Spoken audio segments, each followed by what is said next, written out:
নমস্কাৰ বন্ধুসকল মই কুলদীপ আৰু আপোনালোকে চাই আছে অসমীয়া টেকনিক্যাল ইউটিউব চেনেল শিকো আহক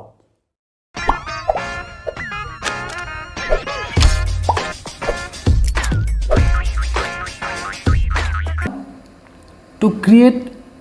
a new row in a table যদি আপুনি এটা নতুন ৰ লাগে আপোনাক টেবুলখনত হেতু কেনেকৈ আপুনি ইনসাৰ্ট কৰিব তো এটো কেনেকৈ কৰিব পাৰি ইয়াত মই লিখি দিছো আপোনাক place কাৰ্সৰ at the end of entire cell and press enter মই ইয়াত লিখি দিছো গটিকে ইয়াত মই চিনডাল দি দিছো এনেকৈ এন্টাৰৰ চিনডাল আপুনি চালে বুজি পাব লাগে হিচাপমতে মই তথাপিতো এবাৰ ইয়াত কৰি দেখাই দিছো ইয়াতে মই কিবা অলপ লিখি দিছো তেতিয়া আপুনি বুজি পাব ভালকে সাপোজ এইখিনিত আমাক এটা ৰ লাগে এইখিনিৰ ভিতৰত কেনেকৈ কৰিব অলপ আগতে মই আপোনাক দেখাই দিছিলো যে ইয়াত কাৰ্সিংডাল ৰাখি এই ৰটোৰ লাষ্টত মানে টেবুলখনৰ একেবাৰে লাষ্টৰ কলমটোৰ শেষৰ পিনে আপুনি কাৰ্সিংডাল ৰাখি লব এনেকৈ ক্লিক কৰি তাৰ পিছত আপুনি এন্টাৰ টিপিব টিপাৰ লগে লগে আপোনাৰ কি হ'ব ইয়াতে এটা নতুনকে ৰ এটা আহি যাব তো এইখিনিলৈকে বুজি পালে আপুনি তো 4 নম্বৰত কি আছিল আমাৰ এটা মাজত ৰ কেনেকৈ আমি ইনসাৰ্ট কৰিম এটো তেনেকৈ কৰা যায় এটো এটা শৰ্টকাট হয় তাৰ পিছত নেক্সট শৰ্টকাটটো আমি কি চাম এখন টেবুল এই দুইখন টেবুল যে দেখিছে ইয়াতে এই দুখন মানে এখন টেবুল আছিল যেনেকৈ আপোনাৰ এতিয়া এইখন এখনেই টেবুল হৈ আছে ঠিক আছে এই গোটেইখন এখনেই টেবুল হৈ আছে ঠিক তেনেকৈ মই ইয়াত আপোনাক বুজাই দিছো ইয়াত এই দুইখন মিলি এখন টেবুল হৈ আছিল গতিকে ইয়াক আমি দুই ভাগত ভাগ কৰিব লাগে দুই ভাগত কেনেকৈ ভাগ কৰিম কটো একো কটা সিঙা নকৰাকে কেনেকৈ ভাগ কৰিম তো ইয়াত মই হেতুৱে লিখি দিছো to split a table 1 from 2 এটো কেনেকৈ কৰিম আমি ইয়াতে মই লিখি দিছো ধুনিয়াকে select rows and columns and press all plus shift key then press down arrow key তাৰ মানে আপুনি কি কৰিব লাগিব ইয়াতে মই শৰ্টকাটটো এনেকৈ লিখি থৈ দিছো ইয়াত বুজি পোৱাকে লিখি থৈ দিছো ওপৰটো লিখি দিছো গতিকে মই এটা মাইক্ৰোসফট বৰ্ডত আপোনাক দেখাই আছো সাপোজ ইয়াৰ পৰা এইখিনি সেল মই তলত নমাই আনিব লাগে মানে ওপৰখিনি এটা বেলেগ টেবুল হ'ব তলৰখিনি এখন বেলেগ টেবুল হ'ব এটো কেনেকৈ কৰিম ইয়াতে মই যেনেকৈ লিখিছো শর্টকাটটো আপুনি চাই লওক all plus shift plus down arrow key এতিয়া মই all টো ধৰি লৈছো shift টো ধৰি লৈছো ডাউন এৰো কিটো প্ৰেছ কৰিছো এয়া চাওক আগৰ টেবুলখনৰ পৰা এইখন টেবুল বেলেগকে কাটি আহি গল চাওক সেপাৰেট হৈ আহি গল এতিয়া দুখন টেবুল হৈ গল তো এইটো এটা খুব সুন্দৰ অপচন টেবুলৰ ক্ষেত্ৰত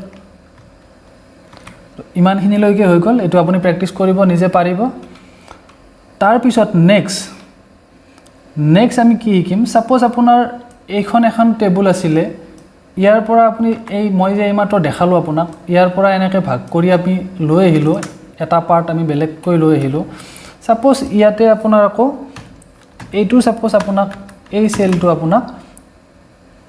এই গোটেই যেটো ৰ হয় এই ৰটো আপোনাৰ ফুলতে তলত বেছিকে গুছি আহিলে মানে এইটো আসলতে ওপৰ টেবুলখনৰ লাষ্টৰ সেল হ'ব লাগিছিল ইয়াতে থাকিব লাগিছিল তো ফুলতে আপোনাৰ ইয়াত গুছি আহিলে তলৰ টেবুলখন গুছি আহিলে এতিয়া কি কৰিব আপুনি সচৰাচৰ নিজে কৰিব লাগিলে ইয়াত আৰু এটা ট্যাব এটা টিপি কিনে আপুনি ইয়াতে আৰু এটা ৰ ইনসাৰ্ট কৰিব কৰি কিনে ইয়াত লিখা বস্তুখিনি নি হেতুৰত পেস্ট কৰি দিব আপুনি তেনেকৈ কৰিব তো হেতু কৰিব গলে অলপ লং প্ৰসেস হৈ যায় গতিকে আপুনি পটককে 1 সেকেন্ড বা 2 সেকেন্ডৰ ভিতৰতে আপুনি কেনেকৈ কৰিব এটো এই ৰটো আপুনি ওপৰ টেবুলখনৰ লাষ্ট ৰ হিচাপে ৰাখিব লাগে আমাৰ ফুলতে তলত গুছি আহিল ওপৰত নিব লাগে কেনেকৈ নিব ইয়াতে চাওক মই ইয়াতে ধুনিয়াকৈ লিখি থৈ দিছো আপোনাৰ আৰু আপুনি বুজিয়ে পাব ইয়াতে মই ধুনিয়াকৈ চিন দি থৈ দিছো এনেকৈ ব্যাকগ্ৰাউণ্ডত এটা কালাৰ দি কিনে বুজাই দিছো আপোনাক সাপোজ আপোনাৰ এই ৰটো মানে সেকেন্ড টেবুলখনৰ ৰটো এই ফাৰ্স্ট টেবুলখনৰ ৰটো লৈকে নিব লাগে লাষ্টৰ ৰটো লৈকে নিব লাগে কেনেকৈ নিব দেখাই আছো মই ইয়াতে মই লিখি থৈছো টু মুভ অৰ ৰিপ্লেস এ ৰ two another place in a same table এটো কেনেকৈ কৰিব আপুনি সিলেক্ট দা ৰ and press shift plus all key then press up arrow key এটা চাওক মই হেতু কৰি আছো আপোনাৰ শৰ্টকাটটো কি আছিল ইয়াৰ shift plus all ধৰি কিনে আমি কি কৰিম up arrow key প্ৰেছ কৰিম কি কৰিব দিছিলে আমাক এটো ৰ সিলেক্ট কৰিব দিছিলে শিফট প্লাছ অল দুয়োটা ধৰিছোঁ আৰু আপ এৰো কিটো আমি টিপিছোঁ চাওক সুন্দৰকৈ আপোনাৰ তলৰ ঘৰটো ওপৰৰ টেবুলখনত গৈ যোগ হৈ গ'ল এড হৈ গ'ল তো এইটো এটা কিমান সহজ চাওক আপুনি নতুনকৈ আকৌ এটা ঘৰ ইয়াতে ড্ৰ কৰিলে হয় তাত আকৌ আখৰখিনি লিখিলে হয় বা কপি পেষ্ট কৰিলে হয় এইটো এটা লম্বা প্ৰচেছ হয় গতিকে এইটো একেবাৰে সহজ শৰ্টকাট জানিলে আপোনাৰ কিছুমান কাম কৰোঁতে বহুত বেছি সময় নালাগে আৰু শৰ্টকাটবিলাক সদায় মুখস্থ ৰাখিব লাগে যাতে আপুনি কাম কৰাৰ টাইমত খুব সোনকালে কোনো ধৰণৰ অপশ্যন বিচাৰি ফুৰিব যাতে নালাগে মেনুত ফাংচন যাতে বিচাৰি ফুৰিব নালাগে সেইকাৰণে শৰ্টকাটবিলাক ইউজ কৰিব লাগে তেতিয়া আপুনি কাম বহুত ফাষ্ট কৰিব পাৰিব অফিচিয়েল কাম কিছুমান আপুনি বহুত ফাষ্ট কৰিব লগা হয় গতিকে আপুনি ফাংচন বিচাৰি মাউছ টিপি টিপি কাম কৰিলে আপোনাৰ বহুত টাইম লাগি যাব তো এইটো আমাৰ হৈ গ'ল এতিয়া নেক্সট আমি কি শিকিম 7 নম্বৰ আছে আমাৰ সাপোজ এইটো সেল ওপৰৰ টেবুলখন চাওক আপুনি এই টেবুলখনৰ এই মাজৰ সেলটো মাজৰ যেটো আপোনাৰ এই সেলবিলাক যে আছে যে ঘৰবিলাক আছে তো সেইবিলাক আমি মাৰ্জ কৰিব লাগে এই তলৰ টেবুলখন দেখিছেনে এনেকুৱা ধৰণৰ কৰিব লাগে তলৰ টেবুলখন চাওক মাজৰ সেলটো পুৰা খালি আছে মানে মাজৰ এটাও কলম নাই কলম এটাই হৈ আছে মানে ঠিক আছে তো এনেকুৱা বিলাক সচৰাচৰ আমি কেনেকৈ ইউজ কৰিব পাৰো কেনেকৈ কৰিব পাৰো ইয়াতে মই লিখি থৈছো টু মাৰ্জ সেল এটো মাৰ্জ কৰা বুলি কয় মানে বহুকেইটা সেল ভাঙি আমি এটা সেললৈকে আনিব লাগিলে এটো মাৰ্জ কৰা বুলি কয় to merge cell in a table কেনেকৈ কৰা যায় select the cell which you want to merge and press alt plus a plus m alt to টিপি a to টিপি তাৰ পিছত m to টিপিব লাগে ঠিক আছে তো মই এটো কেনেকৈ কৰে দেখাই দি আছো আপোনাক সাপোজ আপোনাৰ এইটো সেল মই গোটেইকিটা সেল মই মাৰ্জ কৰিম ঠিক আছে এই এটা সেল দুটা সেল তিনটা সেল চাৰিটা সেলক মই এটা কৰিম মানে ইয়াত মই কিবা লিখিব লাগে হেডিং এটা লিখিব লাগে ধৰক তেতিয়া মই কি কৰিম ইয়াক মই মাৰ্জ কৰিম ইয়াতে শৰ্টকাটটো কি আছিল মাৰ্জ কৰা all plus a plus m এটা মই অল টু টিপিছো তাৰ পিছত a টু টিপিছো তাৰ পিছত m টু টিপিছো এয়া চাওক 1 সেকেন্ডত গায় তো ইয়াত আপুনি কিবা লিখিব পাৰে সাপোজ স্কুলৰ কিবা ডাটা লেখা মানে আপুনি ইনসাৰ্ট কৰিছে নেম অফ স্কুল ঠিক আছে ইয়াক আপুনি সেন্টাৰত আনিলে ডাঙৰ কৰিব লাগে সৰু কৰিব লাগে বোল্ড কৰিব লাগে এনেকৈ কৰি ল'ব পাৰে ঠিক আছে তো এনেকুৱা ধৰণৰ আপুনি সেল মাৰ্জ কৰি কিনে আপুনি কৰিবৰ কাৰণে এই শৰ্টকাটটো ইউজ কৰিব লাগিব all plus a plus m ঠিক আছে এখিনি মই আনডু কৰি দিছো নেক্সট আমি কি চাম ইয়াতে মই ধুনিয়াকৈ বুজাই দিছো আপুনি পঢ়ি চালে সুন্দৰকৈ বুজি পাব মই একদম ছবি সহ আপোনাক দি দিছো ধুনিয়াকৈ শৰ্টকাটটো লিখি দিছো নেক্সট 8 নম্বৰত আমাৰ কি আছে নেক্সট 8 নম্বৰত আছে যদি আমি ডিভাইড কৰিব খোজো এখন টেবুল এখন মাজেদি আমি দুভাগ কৰিব লাগে কেনেকৈ কৰিম আমি হেতু তো ইয়াতে মই ধুনিয়াকৈ লিখিয়ে থৈ দিছো আপোনাক to divide a table in two part তো এটো কেনেকৈ কৰিম আমি তো ইয়াত ধুনিয়াকৈ লিখি দিছো মই select any cell from where you want to divide the table and press shift plus control plus enter তো এটো মই এবাৰ কৰি দেখাই আছো ইয়াতে মই एग्जांपल দিয়ে থৈ দিছো এইখিনি ধুনিয়াকৈ এটো হৈছে শৰ্টকাট কিটো ইয়াতেও লিখি থৈ দিছো মই ধুনিয়াকৈ বুজি পোৱাত যাতে সহজ হয় কাৰণ এখনেই টেবুল আছিল সেইখন টেবুলক মাজত মই ভাগ কৰিছো এনেকৈ মাজেৰে ভাগ কৰি দিছো দুভাগ কৰিছো কেনেকৈ কৰিছো ইয়াত দেখাইছো সাপোজ এইখন টেবুল এইখনত মই আৰু দুটামান ৰ এড কৰি লৈছো ঠিক আছে তো এইখন টেবুলৰ মোক ইমান মানৰ পৰা এখন বেলেগ টেবুল কৰিব লাগে কেনেকৈ কৰিম এটো যিকোনো এটা সেলৰ ভিতৰত মানে ঘৰৰ ভিতৰত এনেকৈ আপুনি কাৰ্চিনডাল ৰাখি ল'ব ৰাখি লৈ আপোনাক ইয়াত মই শৰ্টকাট কি ইউজ কৰিব দিছিলো shift plus control plus enter তো এতিয়া মই কি কৰি আছো শিফটটো ধৰিছো কন্ট্ৰোলটো ধৰিছো এন্টাৰটো টিপিছো এয়া চাওক যোনটো ঘৰৰ পৰা মই ভাগ কৰিব লগা আছিল ই ভাগ হৈ গুছি আহিলে এটা বেলেগ পাৰ্ট হৈ গুছি আহিলে এখন টেবুলক আমি এনেকৈ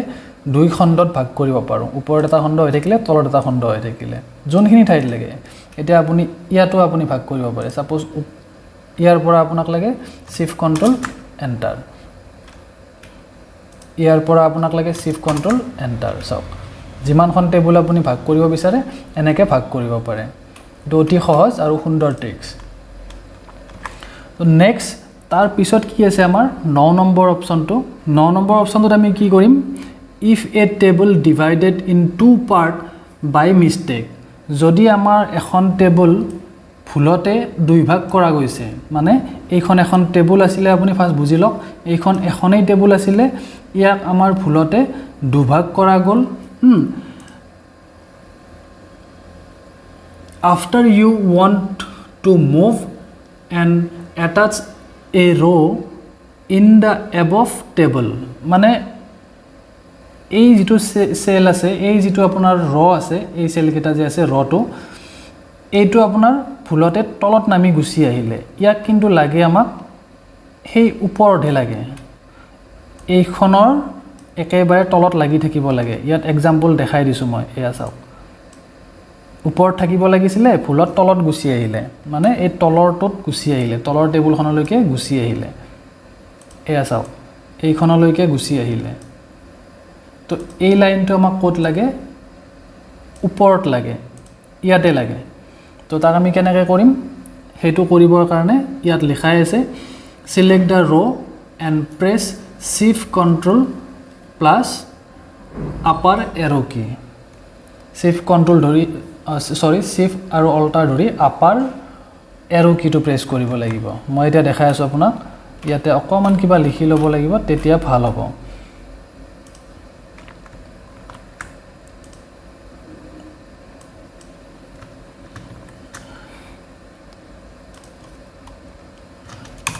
দেখাই দিছো মই সাপোজ ইয়াতে আপোনাৰ এনেকে মই কিবা লিখা আছিল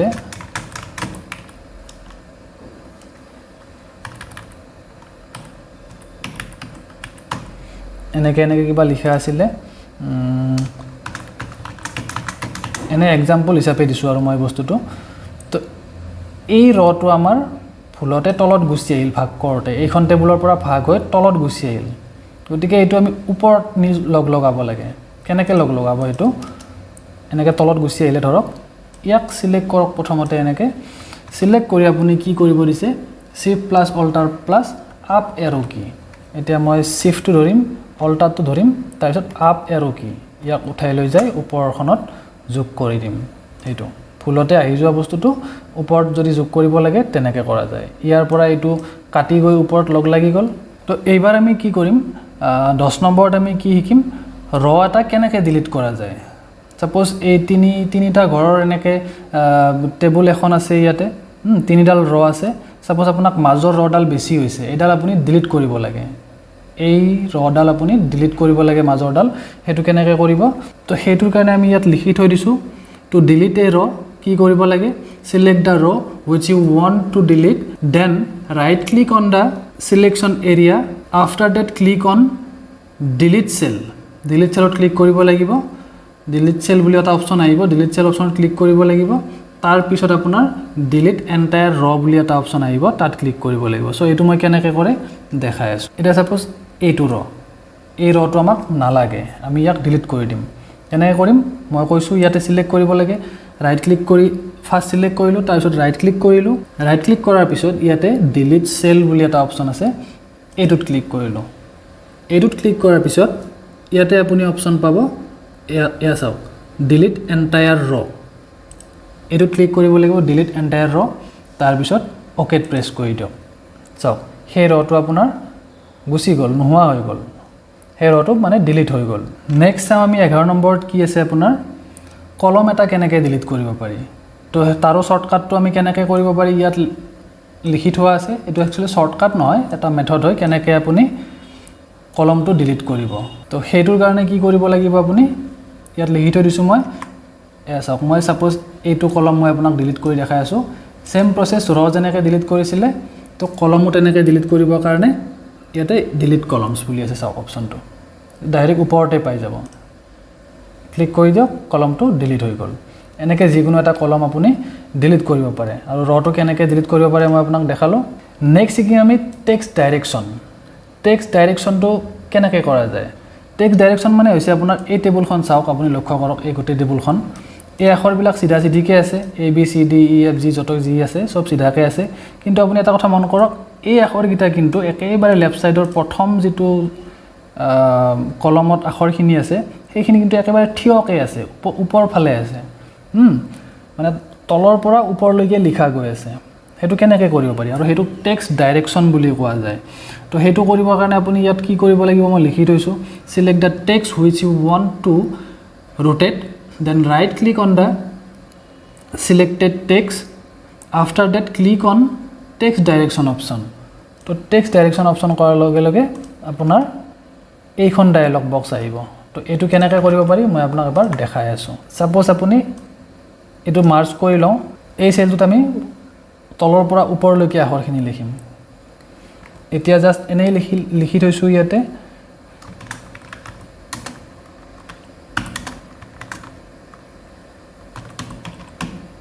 Yeah. Suppose ইয়াতে মই লিখিলো নেম অফ স্কুল অকমান ডাঙৰ কৰি দিছো এটো আখৰকেইটা এতিয়া মই ঘূৰাব লাগে মানে তলৰ পৰা ওপৰ ফালে লিখা যোৱা হৈ থাকিব লাগে এনেকৈ থাকিলে নহব হেতু কেনেকৈ কৰিম আমি ৰাইট ক্লিক কৰিলো ৰাইট ক্লিক কৰাৰ পিছত ইয়াতে চাওক আপুনি টেক্সট ডাইৰেকশন বুলি অপচন এটা আছে এটোত ক্লিক কৰক ইয়াতে আপোনাৰ তিনটা অপচন পাব এনেকৈ এটো সিধা থাকিব এটো তলৰ পৰা ওপৰলৈকে লেখা যাব এটো ওপৰৰ পৰা তললৈকে লেখা যাব আপুনি ইয়াত ক্লিক কৰাৰ লগে লগে অপচন তিনিটাত ইয়াতে প্ৰিভিউটো আপোনাক সাইডত দেখুৱাব গতিকে আপোনাক যেনেকুৱা ধৰণে লাগে হেতুত ক্লিক কৰি আপুনি ইয়াতে ওকেত ক্লিক কৰি দিয়ক চাওক আখৰকেইটা তলৰ পৰা ওপৰলৈকে লিখা যোৱা হৈ আছে এতিয়া আপুনি ইয়াত যদি আৰু কিবা লিখেও এয়া চাওক ওপৰ ফালে লিখা গৈ আছে গোটেইখিনি তো মাইক্ৰসফট ৱৰ্ডত আপোনাৰ টেবুলৰ বিষয়ে ইমানখিনিয়ে আৰু বহুত কিবা কিবি শিকিব লগা আছে আজি বাস মই আপোনাক টেবুল এখনৰ ভিতৰত আপুনি কি কি কৰিব পাৰে শৰ্টকাট কি ইউজ কৰি আজি মই সেইখিনি আপোনাক দেখালো আৰু ইয়াৰ পিছৰ ভিডিঅ'টোত মই আৰু এটা সুন্দৰ কিবা এটা নতুন টপিকৰ ওপৰত লৈ আনিম মই মানে মাইক্ৰসফট ৱৰ্ডৰে এটা নতুন কিবা কিবি ট্ৰিক্স কিছুমান লৈ আনিম মই যিবিলাক হয়তো আপুনি আগতে ব্যৱহাৰ কৰা নাছিলে আৰু আপুনি শিকিবলৈ পাই খুবেই ভাল পাব তো ফ্ৰেণ্ডছ আজিলৈকে ইমানে নেক্সট ভিডিঅ'ত আকৌ লগ পাম ভিডিঅ'বিলাক আপুনি এটাও মিছ নকৰাকৈ চাই থাকিব থ্যাংক ইউ